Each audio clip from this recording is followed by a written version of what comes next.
Hello everyone, আসসালামু আলাইকুম। Welcome back to my new vlog. তো কি অবস্থা সবার, আশা করছি সবাই অনেক অনেক ভালো। আবারও চলে আসলাম নতুন একটি ভ্লগ নিয়ে। আই হোপ সবার কাছে অনেক অনেক ভালো। দুই দিন রাতে হচ্ছে আমার মামাতো বোনের বাসায় আমাদের দাওয়াত ছিল। সো আমরা সবাই মিলে চলে গেলাম। একদম নানু বাড়ির পাশেই 2 থেকে 3 মিনিট লাগবে। একদম খাওয়ার টাইমে আমরা চলে গিয়েছিলাম। সো দেখতেই পারছেন মেনুতে কি কি ছিল, আর তরকারিগুলো এত পরিমাণ মজা হয়েছিল। স্পেশালি হচ্ছে দুলাভাই রান্না করেছিল খাসির মাংস, আর হচ্ছে আলু দিয়েছিল, তারপর হচ্ছে মাছ ছিল, দেন একটা সবজি ছিল, তারপর হচ্ছে মুরগির মাংস ছিল।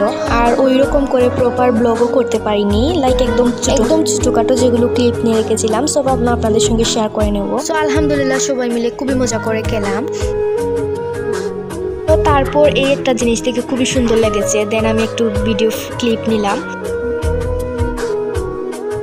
তারপর বাসায় চলে আসলাম, এসে সব কাজিনরা অনেকক্ষণ গল্প করলাম। দেন ভাবলাম সবাইকে আমার স্পেশালি যে নুডলসটা বানাই সেটা খাওয়াই। সবাই অনেক বেশি এনজয় করে খাচ্ছিলাম, আমরা অনেক বেশি মজা হয়েছিল। তো তারপরের দিন ঘুম থেকে উঠে ব্রেকফাস্ট করে নিচ্ছিলাম। আলহামদুলিল্লাহ খুবই মজা করে বিরিয়ানিটা খেলাম। তারপরে হচ্ছে সবাই মিলে একটু সিঙ্গারার ব্রেক, আর নানা একদম গরম গরম সিঙ্গারা নিয়ে আসলেন বাজার থেকে, খুবই মজা ছিল। তারপরে হচ্ছে সবাই মিলে একটু ঝালমুড়ি খেলাম আর কি, খুবই মজা করে আলহামদুলিল্লাহ। তো তারপরে শাওয়ার নিয়ে চলে আসলাম আমরা দুপুরের খাওয়া দাওয়া করতে। দেখতে পাচ্ছেন দুপুরে খাওয়া দাওয়া কি ছিল, সব মজাদার খাবার এন্ড আমার পছন্দের খাবারও ছিল। সো আজকের ব্লগটা ছিল এই পর্যন্তই। দেখার জন্য thank you so much, and ভালো লাগলে of course to like, comment, share and subscribe my YouTube channel. সবাই অনেক ভালো থাকুন, সুস্থ থাকুন। আল্লাহ হাফিজ, আসসালামু আলাইকুম।